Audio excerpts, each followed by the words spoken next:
Hey there, I just want to make sure you can hear me okay. Yep, I can hear you. Sorry, I've lost my mouse. Great, thank you.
Hey, Casey, can you see and hear me? Yes, I can. Thank you.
Good morning. Can you guys see and hear me okay?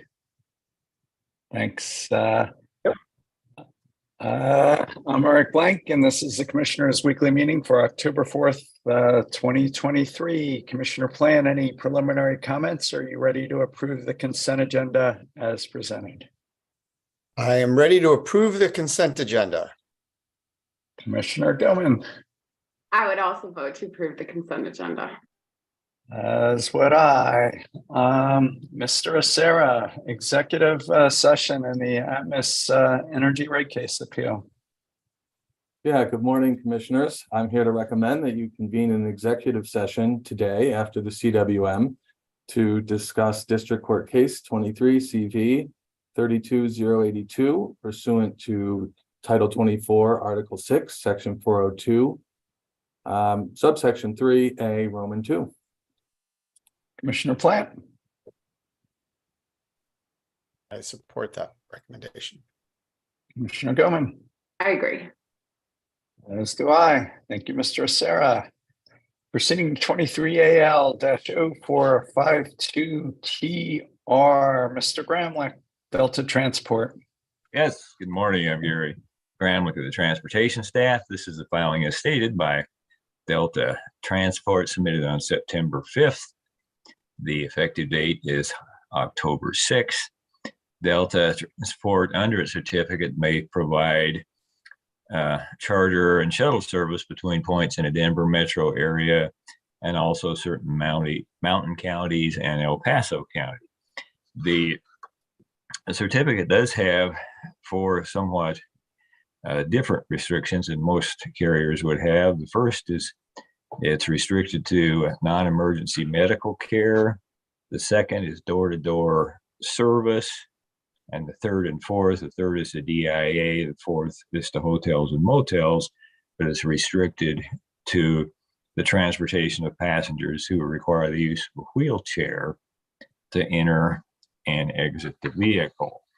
Delta was issued this in March of 2016, and this filing is increasing the fares for charter service. And the initial filing that submitted the charter service, the charges were listed for as trips paid by HCPF or Medicaid and private insurance companies. But on September 26th, an amendment was filed to remove those references. And it's now strictly just a charter rate for any service.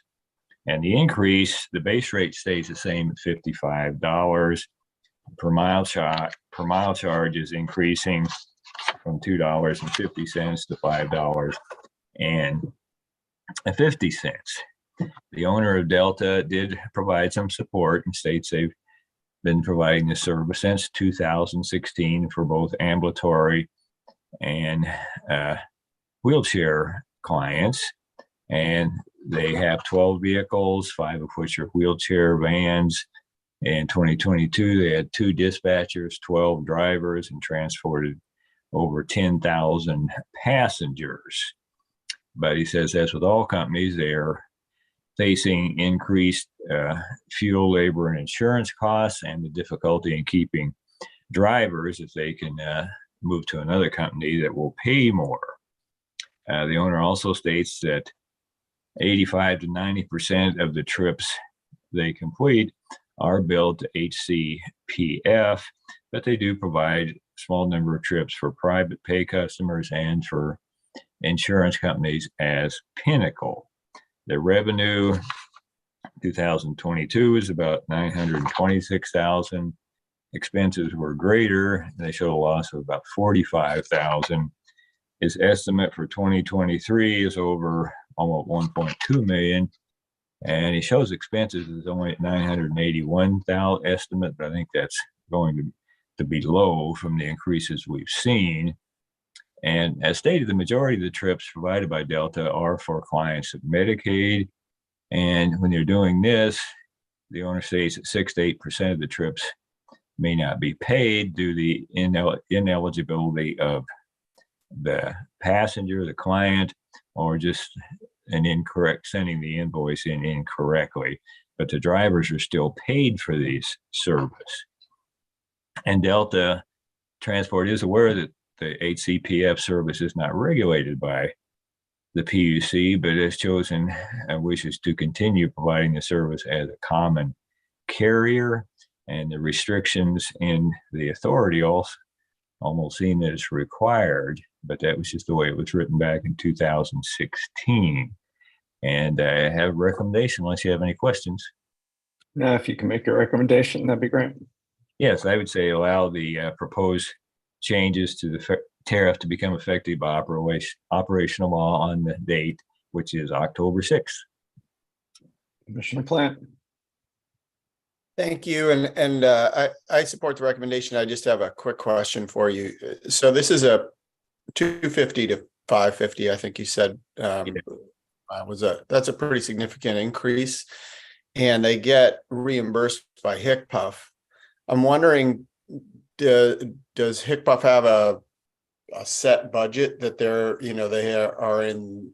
at risk of eating and therefore not able to provide those services? Well, I've spent a lot of time over the years working with various employees at healthcare policy and finance, and they do have a set rate schedule.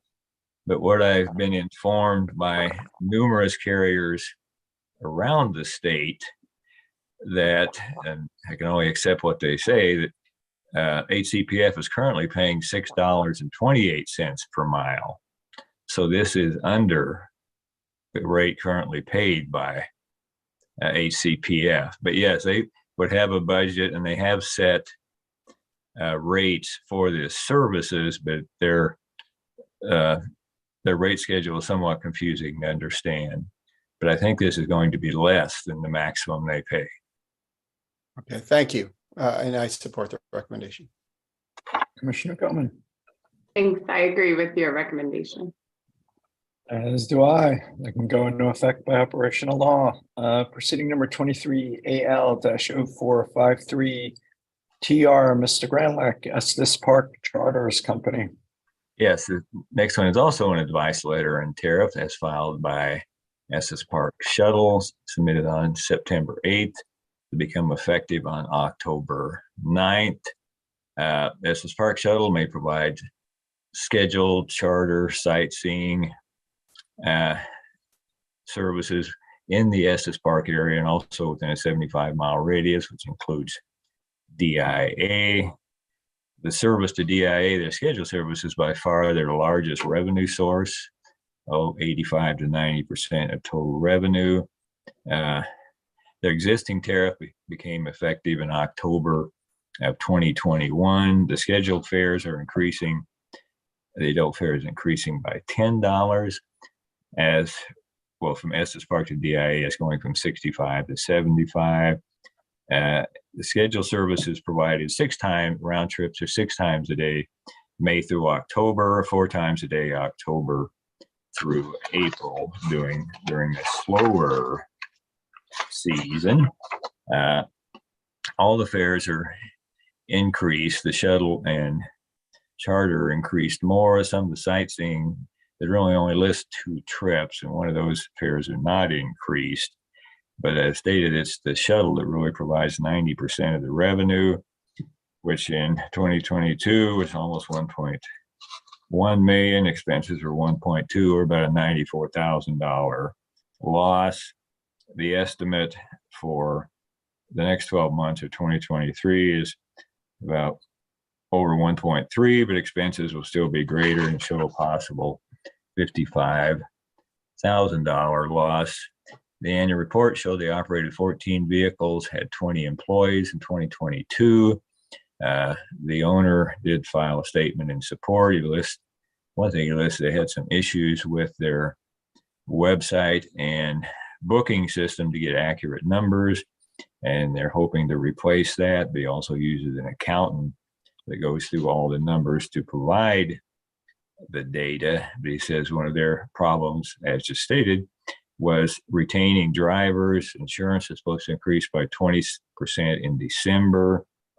Payroll is also 20 to 25%, and fuel, of course, is over right at $4 a gallon. now. And we know with all the cases we have, the transportation, passenger transportation is very competitive in the Estes Park area, but this is the only carrier that does provide the shuttle service, the scheduled service to and from DIA. Many of the other carriers do more of the sightseeing service. And I have a recommendation from this one also, if you'd like. Yep. Any information, recommendation. recommendation would be allowed that tariff changes become effective by operational law. Commissioner Plant, Support the recommendation. Commissioner Gilman, I agree. Thank you. as do I. Thank you, Mr. Gramlich. Mr. Branston, setting the annual telemarketer fees for the Colorado no-call list. Good morning, Mr. Chairman and Commissioners. The item before you today is a draft decision to establish the registration fees paid by telemarketers to access the Colorado no-call list. The Commission is required by statute to set the annual registration fees for the Colorado no-call list every year to become effective on the following January 1. Statute further requires that the annual registration fees be set on a sliding scale with a maximum fee of $500 to be assessed to telemarketing companies with more than 1,000 employees, and companies with less than 5 employees are not charged an annual fee. Additionally, there are no fees assessed to conforming list brokers or to nonprofit corporations. Fees are collected and retained by the designated agent contracted to administer the no-call program, and the PUC receives no funding to administer the program. Because of the statutory cap of $500 for the largest companies and the requirement that fees be established on a sliding scale, the Commission's options are limited for adjusting the fee schedule. The draft decision today, before you today, calls for a small increase in the fees for 11 to 50 employee size category companies from $325 to $350. And, excuse me, I had that backwards, $425 to $450. And an increase to the 5 to 10 employee size category companies from $325 to $350. All told, we estimate that based on the number of registered companies in each size category, we estimate that it will raise approximately $88,795 to compensate the designated agent for administration of the program. With that, I will now pause for your questions or provide my recommendation. If you can jump to your recommendation and we'll come back with questions, comments, and discussion or a vote. Staff recommends that the Commission adopt the draft decision to establish the 2024 Colorado no-call list telemarketer fees consistent with the rate changes as discussed today, effective January 1st, 2024. Commissioner Plant. I support the recommendation. I just have one quick question, Mr. Branson. Does this work, the no-call list?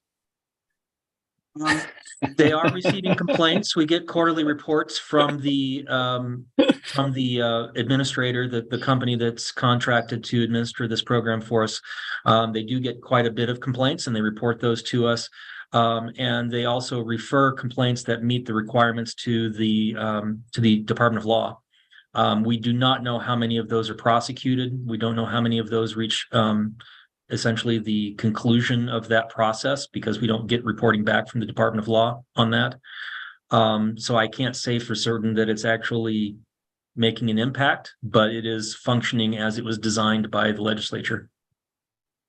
Thanks. Is that a satisfying answer, Commissioner Plant? Well, I think it was created, the legislation was passed back when the situation with telephones was much different. I just don't know how applicable it is. And Mr. Chairman, can I add to that? Yes. Yes, so you're correct. This is a 20-year-old program. It was created before the federal no-call list program. So I think there is a question for the legislature to explore there as to whether this program is even necessary, given that the fact that there is a federal version of this program. And the fee schedule specifically, because it hasn't changed in 20 years, is not generating really enough money going into the future to entice a company to want to run this program for us. So I think that if the program is kept, the legislature may want to look at the fee schedule. Maybe a Anyone from discussion the for another day. legislature. If anyone Go ahead. from the legislature is listening. In the unlikely event. Commissioner Gilman. Yeah, well, thank you, Mr. Branson. I agree with your recommendation, and yes, not to be a broken record from the years prior, but this is a program designed to deal with legitimate telemarketers who are selling actual stuff and just cold calling people selling things. This is not your scams or, perhaps to the extent that extended vehicle warranties are not a real thing that everyone needs to be offered every day. So I think, yeah, that, the situation has gotten a bit out of control in terms of illegitimate or scam phone calls, which we do not regulate. We have no insight into, we have no way, to my understanding, to do anything about. So this is become an increasingly tiny segment of sort of calls people might see as nuisance or not want to participate in. But just to point that out, that situation hasn't changed during my time on the commission, and certainly we are at a different situation with the calls that come through our phones now. But I agree with your recommendation.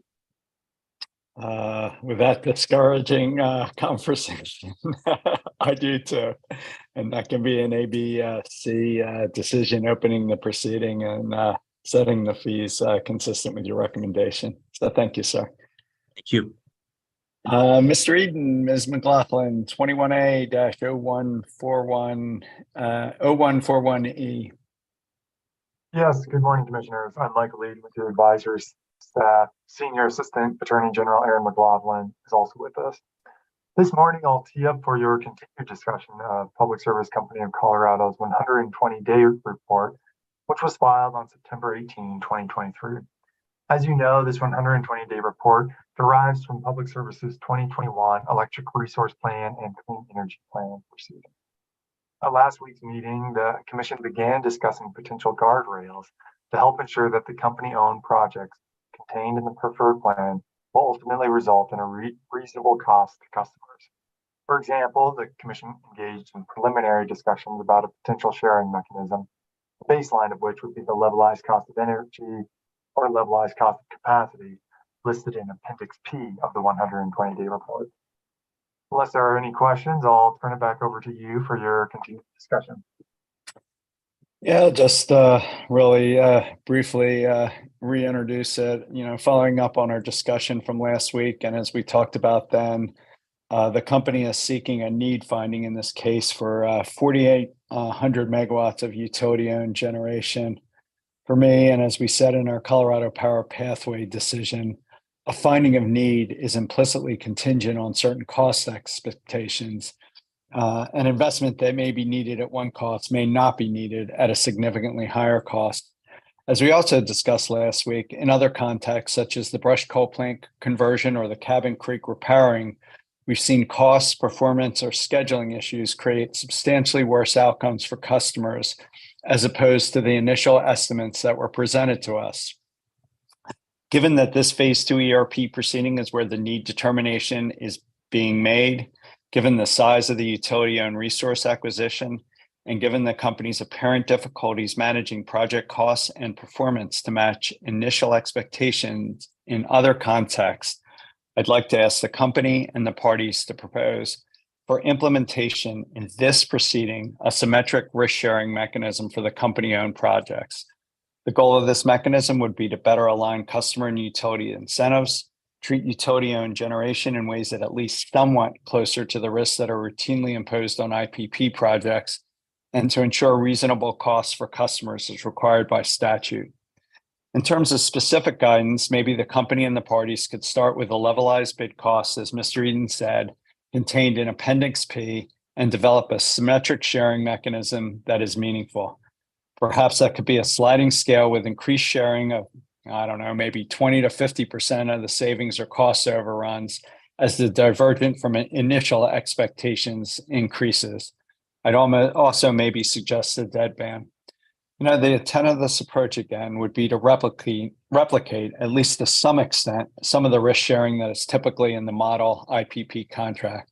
And given that Appendix P seems to be the primary basis for the company's need determinations and in identifying resources for inclusion in the prepared plan, it seems like maybe the best place to begin.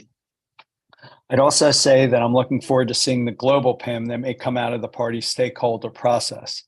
Even with that global PIM, however, I still think that a distinct project-specific symmetric risk-sharing mechanism is something separate and justified in its, and maybe something separate and justifying in its own right. Finally, I just reemphasize our understanding of the timing pressures that bidders face and clearly state that we're not looking in any way to delay this process. So that's the sort of basis and guts of the order I'd like to potentially, I'd like to discuss today and potentially release. So Commissioner Plant, I turn it back to you. You've had a week to think about it, talk to advisors, talk to counsel, anywhere you'd like to take it, sir. Yeah, I share your concerns about this, and quite honestly, I defer to your expertise in this area. You've been on both sides of this process and understand it, I think, probably better than anyone. I would point out a couple of things, and I know that the commission has talked about this, in various different venues before, but we're coming up to a period where the company is closing many of its company-owned assets, and the way that they make money is through capital investment, so it makes sense that they would be shifting to more ownership. This commission has talked in the past about, shifting that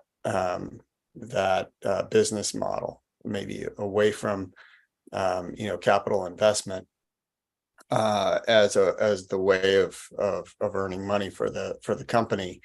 I think at sort of the core, that's probably a lot of what's behind the high rate of company ownership that we see here. And I don't know if I know that the commission has talked about various different performance-based rate making, or we have a variety of PIMs that are in place, but more comprehensive sort of shift to ways in which the company earns money is something that I know that we want to talk about in the future.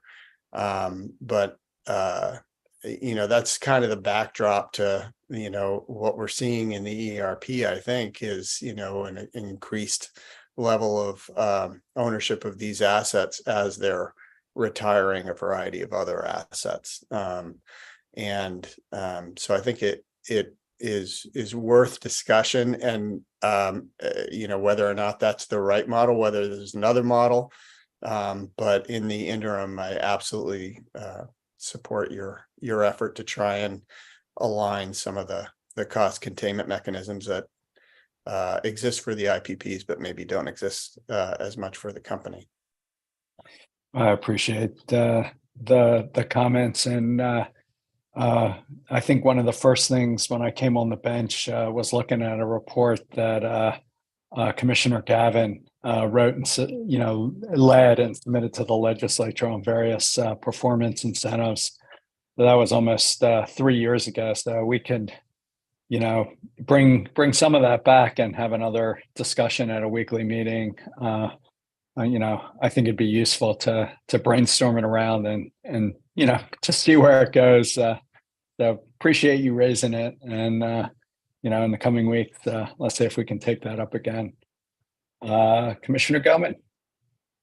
Yeah, thanks, Commissioner Plant. That's an issue I continue to be interested in. I had posed the question in the electric rate case that just concluded, the phase 1, about kind of what is the role of performance-based incentives as it relates to, say, your typical run-of-the-mill ROE on investment. And so long as we continue to emphasize ROE on investment, you will continue to see high levels of investment, as a main strategy for profit. And so I was really trying to understand in that rate case, do parties see PBR as something that just supplements or something that replaces part of the profit motive in terms of investment. I don't know how far we got there, but I think it's a conversation I'd like to continue having, and it kind of necessarily relates back to rate cases and, you know, the other places you're making the decisions about essentially the profit motive. So I agree with that linkage, and I would like to see that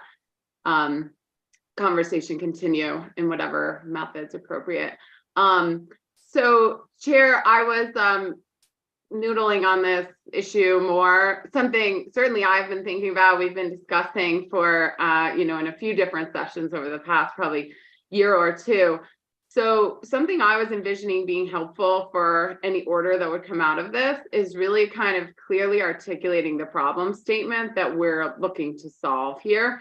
And so I spent some time trying to frame that up really so that the parties in the company are crystal clear about what we are trying to do. So for me, you know, to kind of frame that problem statement, a successful competitive bidding process really relies upon some degree of price certainty for regulators to make the right decisions, to promote fairness amongst bidders, and to provide necessary protections to ratepayers. And in what we've seen, company-owned projects have tended to go over budget, sometimes significantly, and may not meet intended timelines or performance metrics. Whereas IPP bids are generally, given their contractual arrangement, held to price, timelines, and performance benchmarks as established in the beginning of those processes. So the current situation that we have, where there's really no specific boundary to the prices of company-owned projects once those CPCNs roll in after the initial determinations are made here, has created a few main problems. The first is a fundamental unfairness potentially in that bidding process in terms of the expectations coming out of it. And the second is that material changes after the fact likely could have changed what determinations the regulators or ourselves would have made in that decision, like the chair was talking about, when the price changes, our opinion of what the appropriate way to address the need may well change. So this concern has been brewing for a while over the last several filings, but is significantly amplified by the company's proposal to own approximately 2/3 of the generation being proposed in their preferred plan. So it makes it all the more important to address it. I think without significant delay, now is the time kind of to deal with this. So if you all agree with that, I think some form of that in the decision, so we're really clearly articulating what we're trying to deal with, is my first proposal. And Chairman, you discussed a little bit the global PIM, or really we expressed interest, especially I think coming out of phase 1, in a carbon reduction PIM, likely using the results here as the baseline for what we expect for performance, and not just on the actual carbon reduction, but also the cost efficiency or cost effectiveness of those reductions. To me, that implicates a lot of different things, whether it's kind of demand response, you know, intelligent O&M spending, as well as capital spending, to really optimize the resources to perform better for ratepayers from a cost effectiveness standpoint. To a large degree, if company-owned resources are part of that profile, part of the portfolio we go forward, and they go significantly overpriced, a global cost effectiveness measure like that would scoop that up. You know, it would be involved in how cost effectively they got there, but there could be kind of some delayed review of that, depending like what year or what benchmarks we're looking to figure that out. So I think I was thinking maybe a little more openly about what the right way to address this is, Chair, instead of setting like very more specific expectations of a PIM.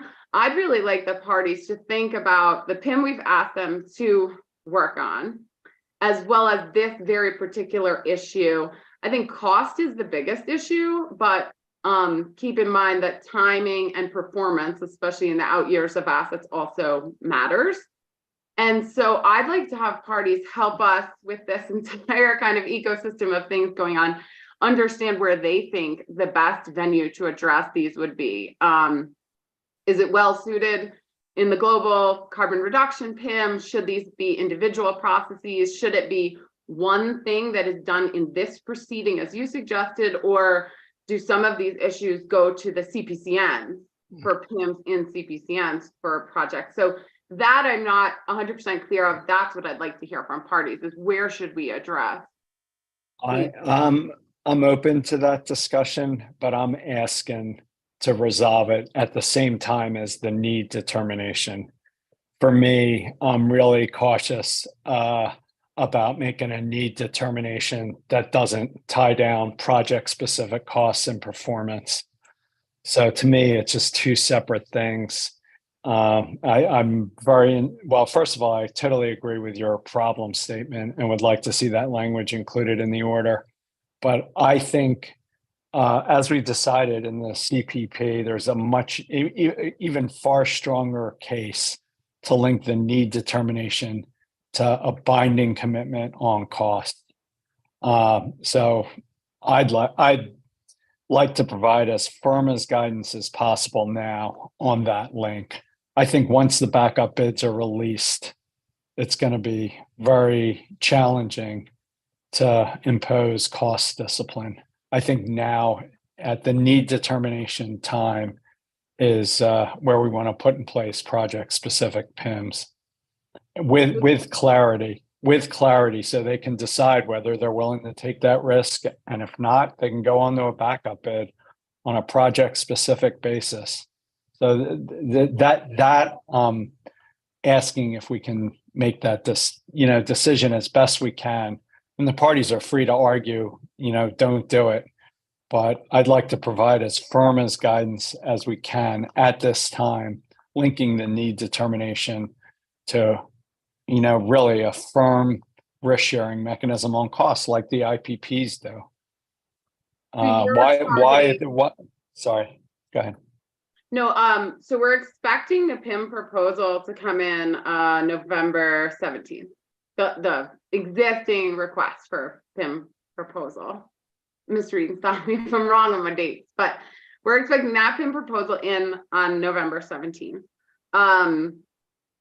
So you would like to, I think we're, targeting to wrap this up, obviously, as expediently as possible, potentially end of the year target.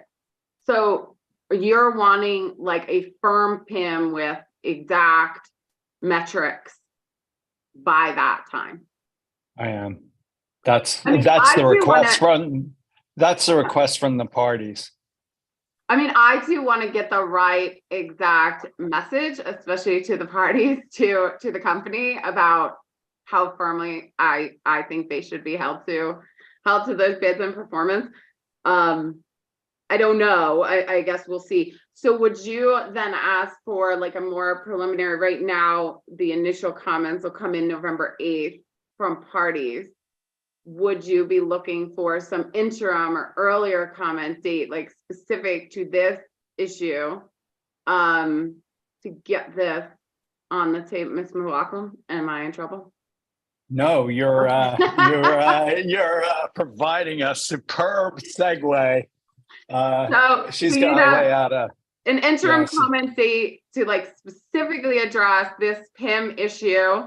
I'm okay with people addressing the specifics that you talked about. To me, it's a little bit of maybe a wider open field. How should we do this? What's the right thing? And I'd really like them to address the interaction if we end up with separate PIMs, like ones that track each project in terms of cost, and this global PIM with carbon reduction and carbon reduction cost efficiency, what they see as the interaction between those two. Like, I don't think it's impossible, but I think clearly you need to consider if there's this other PIM on cost when you do the cost effective. I'll turn it over to Ms. McLaughlin in a second, but I think it's going to take some time to get a global PIM in place. I think there's going to be extended discussion over the baselines and, is a CO2 reduction coming out of a plant retirement the same as, burning a cleaner molecule. I just think it's never been done anywhere else really, and it's going to take some time to get that right. And I think we have an immediate, urgent issue with, the cost expectations behind the need determination that should be really resolved like we did in the CPP at the time the need determination is being made. So Would you ask commenters to, sorry, Commissioner Plant. I got questions and thoughts. Would you ask them also, or I guess my preference would be to at least get comments. Cost is the biggest deal. I would agree with that. But timing and performance are also areas in which we have an asymmetry between bidders and kind of the ongoing expectations. So I would at least like to hear in the comments if those are areas that should also have PIMS as it relates to the bids. I would agree that the emphasis on cost is the highest priority, but those I think are also important in terms of fairness and expectations for ratepayers in terms of what we're getting for some of these bids, especially given that there have been resource adequacy concerns and timing probably matters. I'm totally supportive of that. And, we just say the global PIM, we're treading new ground, but these risk sharing mechanism in the contract of IPP contracts have been around for 20 years. And the more we can, I'm happy asking for how they might interact, but just really would like to work with the parties to see if we can link it to the need determination. So I don't know, Ms. McLaughlin, I'll go back to you, Commissioner Plant. Yes, Chair, and I think no one was in trouble. I was just turning my camera on to have a discussion about You always make us nervous when you beep in, but this one was just a good segue, I think. Indeed, but no, to have the possible discussion of a possible process to move forward, given what I've heard today. So for your further discussion and consideration, I would suggest that from today's discussion, the commission set out an order with those policy concerns that were discussed between the commissioners and the cost sharing proposal that you've discussed today to require the company to comment on the project specific cost sharing concern and mechanism and invite other parties to respond no later than October 20th. This is concurrent with the IE report, but also we believe that this timing, given the concerns raised by Commissioner Gilman, could allow for both party consideration, potential conferral between the parties, and allow for comments that touch on what has just started in that stakeholder PIM process, which was begun this week, so that if they can raise any parallels or considerations there, that timing also works. Following those initial comments, unless the commission brings back this discussion for further specific direction, the order can also allow for continued party comments regarding the possibility of cost sharing customer protection mechanisms and the specific PIM in their responsive comments already set on November 8th and then again on November 20th. Which would then balance those efforts of maintaining the commission's interest in keeping the phase 2 process on track, seeking resolution here, but maintaining those timelines if possible, with the goal of having a phase 2 decision by the end of the year. I'll come back to you in a second, Commissioner Gilman, on that. Commissioner Plant, do you want to jump into the conversation in any way? No, I think it's been a good conversation, and I support the objectives that you've outlined. So, Commissioner Gilman, anything else? Yeah, I think that works, Ms. McLaughlin. I think that works, and I'll be interested to hear what folks have to say. Me too. Ms. McLaughlin, should we try and do a lightning TBC round? Would that be possible? I don't know if you have an order already drafted.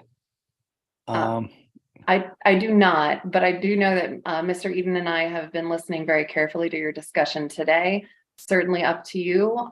With the timelines, again, we'd get it out as soon as we possibly could so that the parties would have that time to consider it. So up to you.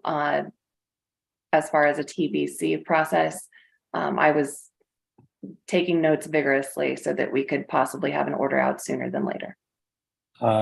Commissioner Goman, you okay with ABC? And maybe if you have a draft of your comments, you might send that over. Yeah, I'm fine with that. I will be in public comment hearing this afternoon, so there will be a couple hours that I'm not available to email. I sent Mr. Eden my comments on the problem statement as I articulated it to you both, and the only thing not in those, Mr. Eden, is just the inclusion of comments on timing and performance, especially in the later years of the contract, similar to IPP performance requirements. So that's all that's not in my comments I sent you, and I'd be fine with ABC with our discussion. All right, so we'll do this ABC, and Mr. Eden, if you would commit to sometime in the coming weeks teeing up a discussion about just incentives more broadly, and if you can maybe give some background to Commissioner Plant on some of the prior discussions, maybe at the live November one, we could get this teed up for discussion, something like that. Yeah, we can do that. All right. Anything else on this one? No, I think we have what we need. Thank you. Thank you, Mr. Eden. 23A-0242E, Public Service Company TAP. Yes, thank you. So before you in this case is a quick procedural matter in the 2024-2026 Transportation Electrification Plan, or TEP, that Public Service Company of Colorado filed on May 15, 2023. So in the response to Commission Decision number C23-0446, that Public Service filed on July 11th, 2023, the company proposed an unopposed procedural schedule. In the response, Public Service also notes that Colorado Energy Office recommends that the Commission schedule one pre-hearing conference and at least one public comment hearing. None of the parties proposed specific dates for either a public comment hearing or a pre-hearing conference.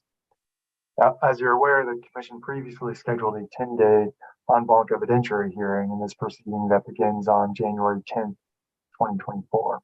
I can pause here for your discussion, or I can proceed to a recommendation. Yeah, if you can give a recommendation, that'd be great.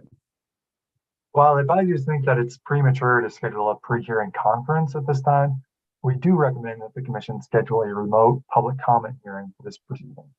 More specifically, advisors suggest that the Commission hold the remote public comment hearing on Wednesday, January 10th, 2024, from 4 p.m. to 6 p.m. or until concluded by the Commission. This would be the first day of the evidentiary hearing, so I suggest planning to adjourn the evidentiary hearing at approximately 3:30 p.m. on January 10th to accommodate the public comment hearing. Commissioner Plant. I support that recommendation. Thanks. Commissioner Goman. I also agree with the recommendation. As do I. And I think that'll be an ABC order, Mr. Eden. Get that out of an ABC. Thank you, sir. Commissioner Plant, anything else before we adjourn? Nope, nothing else. Commissioner Goman. Just one more quick shout out for proceeding 23M0464EG. We are having a public comment hearing today from 1 to 3 p.m. Specifically looking to hear from those on any barriers to beneficial electrification and distributed energy resources, partially in response to the study required us from Senate Bill 291. So that we can hear the experiences out in the field. Appreciate if anyone would like to join, go to the PUC's website and you can register. Thanks for your leadership, Commissioner Gilman. With that, we're adjourned, and I'll see you all in executive session, hopefully right now. Talk soon.